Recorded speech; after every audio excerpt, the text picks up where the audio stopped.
Hello, thank you for tuning in to MTDC's Growing Tech Talents with me, Syed Fardino Omar, and today we want to talk about cybersecurity. Why, you might ask? Why not? Because the pandemic has accelerated the need to be safe, especially when you're online. Everything that we do, be it living or working and trading and doing business, happens online. So it is great to have with me on set today Tuan Faisal Azmi, the Chief Growth Officer of Nexagate. But I understand that you want me to call you something else. A pleasure to be here. Thank you for the introduction. Yes, I'm passionately known as Tapai in the industry. Friends and in the cybersecurity industry would call me as Tapai lah. So you may address me as Tapai. Thank you. But let's carry on, because we're talking about something that's super crucial right now, cybersecurity, right? And your outfit is basically charting waves and creating innovation within this sphere. In a nutshell, why don't you tell us what Nexagate does and what are the things that excites you the most in terms of innovation from the company right now? Okay, so Nexagate, our vision is to ensure that everyone is safe in the cyberspace. It's safe in terms of what? We look into the processes, establishing security processes. We can perform security assessments to make sure that your infra is safe. And also we have a 24/7 security operations center in KL Eco City, which would help monitor, defend and protect your infrastructure. And also at the moment we are very proud to be able to develop our own NSI, which is a Unified Security Management Platform. This is by 10 of our own local developers here, of course funded by MTDC. And the purpose is to provide visibility for companies, for organizations to know where they are in terms of cybersecurity, whether or not they have enough initiatives in place to make sure that they are safe. So tell us about the need to have a safe and secure environment to run these outfits from your perspective. Right. So this is when we're talking about digital transformation in general. On an organization level, for banks and FSIs, people need to provide services bigger, faster, better, right? And they need to scale to provide value to the people. So, for example, banks or telcos and even the government as well, they need to provide the services faster. So one of the way is to embrace cloud. Everything now, as simple as your Gmail, it's a cloud solution. When you talk about your Google Drives and whatnot, everything there, Office 365, everything is on the cloud. So you are moving towards there, and you have your websites, your application, e-commerce, especially during the COVID itself. There are a lot of more people buying online, embracing e-commerce. So all this would is being able to be exploited by hackers if they know how. Right. So that with all this, as the infrastructure grows, then there will be more what we call cyber attack vectors. A lot of more ways that the hackers can attack from the people or based on the technology side or on the process side. This is where you come in. Yes, I mean we would come in and look at what you would need to make sure, number one, we would identify what is that information that is important. So for example, you have businesses or SMEs, they have a secret sauce. The last thing they want is a competitor to have their hands on that. So this is where they really need to make sure that everything is safe. And it can be as simple as, an employee mistaking an attachment in an email over to someone in the public, which is not.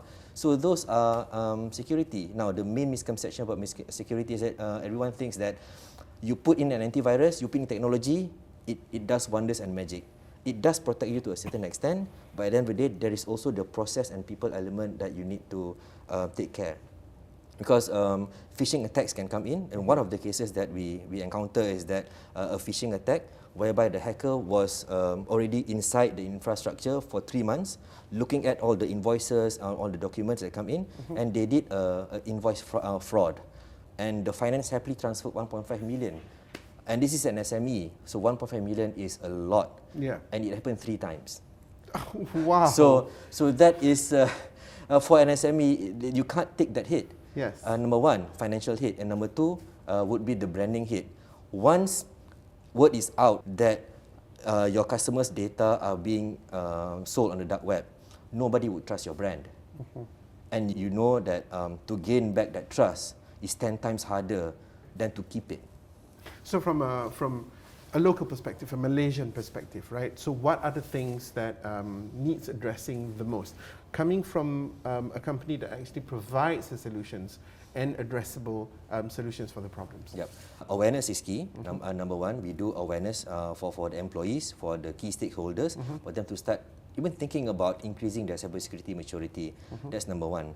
Number two, we look at once they are ready to embark on a cybersecurity initiative, we would normally look at their processes. What gaps do they have in terms of processes? We are looking at HR policies. Example, if you have a staff that has just resigned, how long do you keep the account? We're looking at finance, supplier management, the records. We're looking at hiring as well. What kind of background check do you do? Do you do social media? So this is the services portion of the company, but you've also got a product that right. You have developed. So what we've done is based on our 10 years of experience, we developed our own platform, which is called the NSI, Unified Security Management Platform, which has the 3 pillars, actually 4 pillars, the awareness, the risk and compliance. We look at the threat module and also have a protection module. So that is something that we've developed in-house for the past 2 years now. Right, and when you say develop in-house, that means we're talking about Malaysians actually developing this. Yes. Okay, Tapai, so now let's talk a little bit about the skills that is required to actually weather this storm. So question number 1, do you feel that the Malaysian talents that you currently have right now, do they have what is needed? Number 2, if they don't, what do you do to actually ensure that you are equipping them with the right skills and knowledge to come up with the innovation up to the level that is required? Right. Okay.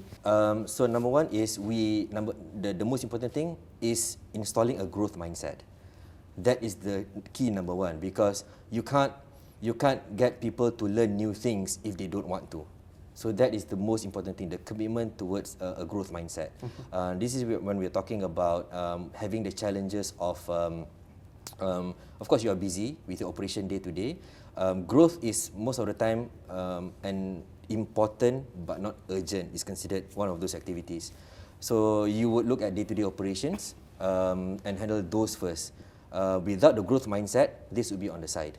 So what we do is that we do engagements with our clients. Our leaders are now on the ground talking to each and every one of our employees and engaging them, asking them where they want to go. As simple as your career, and talking to them about what are their passion projects on the side that they have. Some of them they want to develop an app. Some of them want to develop a simulation of cybersecurity lab and whatnot. So we do encourage that. We do encourage this kind of thinking within Nexagate itself. To shoulder growth from within an organization itself is super heavy, right? And I would imagine that involvement by people like MTDC would be very, very much welcome. So what is the synergy? Tell me about the relationship that you have with the likes of MTDC, and what is the synergy? What is your hope and expectations going forward as well, seeing as they've played a role in your past, but also looking ahead? Yeah. So the role of MTDC is very, very big to the growth of Nexagate in regards to the NSI itself. So the relationship is that MTDC is funding Nexagate and specifically looking at the growth towards the development of the NSI platform itself. So that is the key growth factor moving ahead for Nexagate for the next 10 years. Because we're looking at scalability. When you talk about services, there you are limited. The bottleneck is the number of man hours. You want to scale, you need to add more people, right? Now we are talking towards moving to becoming a tech company. Now MTDC is key towards us shifting from a service company towards becoming a tech company.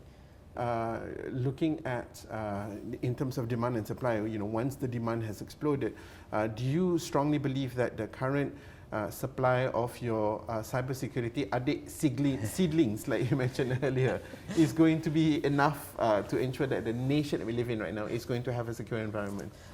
Yes, we do have talents here in Malaysia itself. I mean, the biggest risk is that if you don't pay attention to the talents, they would move elsewhere, and hence the whole brain dump all over again.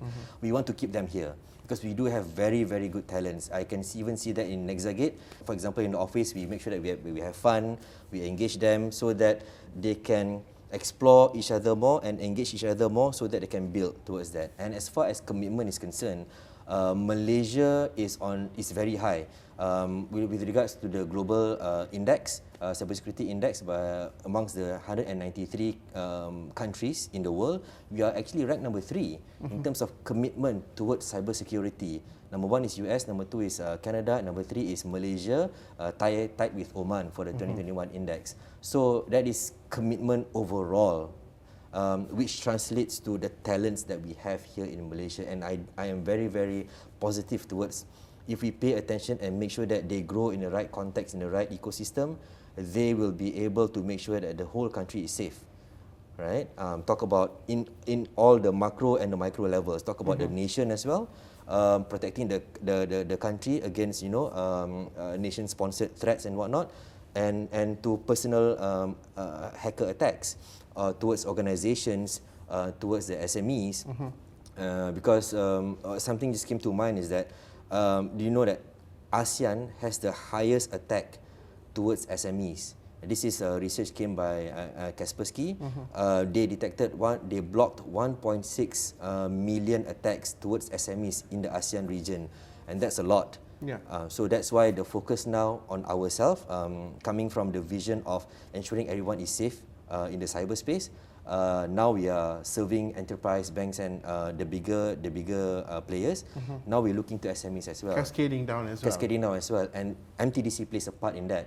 Because what we are doing now is we are partnering up with MTDC to engage MTDC ecosystem companies, those who are being funded by MTDC as well, for us to make sure that they start establishing some security processes wherever they are. They might be a three-man team now, but they can already start establishing good practices right from the start. Right. So that is what we do really believe in, and we are ready. We are ready. Now, before we close, Tapai, one off-tangent question. What do you do when you disconnect? What do you do when you say, okay, time for me to go offline? As a leader, what do you do? Right. I spend time with my daughter and my wife. And I love them so much because of, they're my family. Really, I am so proud to see my daughter grow. She's 4 years old now. Even the fact that I can just sit down and watch her play, that already takes a load of stress and being disconnected. And I love going out with them, as simple as just sitting down, quiet with them. That would mean the world to me, and disconnect. Well, I hope that the environment that your daughter is going to grow up in is going to be as safe as how you're working hard for it to be. Tapai, thank you so much for your time. You've been watching MTDC's Growing Tech Talents with me, Syed Fardino Omar, and I've been with Tuan Faisal Azmi, or Tapai, the Chief Growth Officer of Nexagate. So we'll see you again soon. Take care. Bye-bye.